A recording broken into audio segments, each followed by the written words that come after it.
Police in Southampton and Easthampton are now investigating a string of car break-ins from early this morning.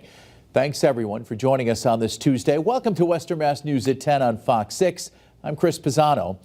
Western Mass News reporter Maria Wilson now joins us live in studio with what neighbors are saying. Maria. Chris, residents I spoke with used words like quiet and safe to describe the areas targeted by thieves this morning and say they are shocked that something like this happened in their community. It's upset.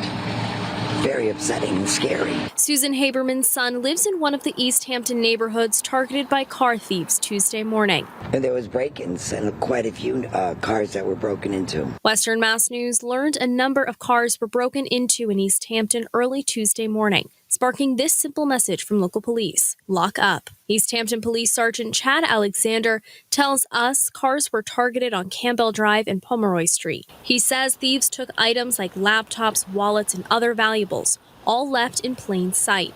And Easthampton wasn't the only community targeted Tuesday morning. More than half a dozen vehicles in Southampton were also broken into. The first call came into the Southampton Police Department shortly after 4 o'clock Tuesday morning. Since then, police tell Western Mass News 6 other cars were also broken into.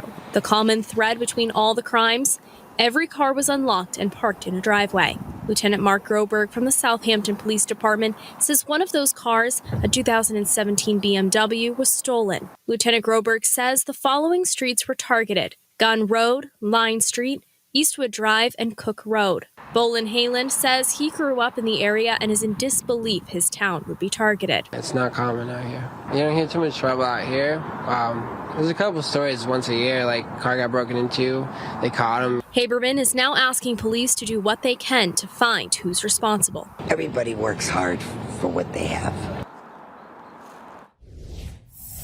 Both police departments are investigating these thefts. In the meantime, they are asking people to keep their car doors locked. And if you see anything suspicious, call police. Reporting live in studio, Maria Wilson, Western Mass News.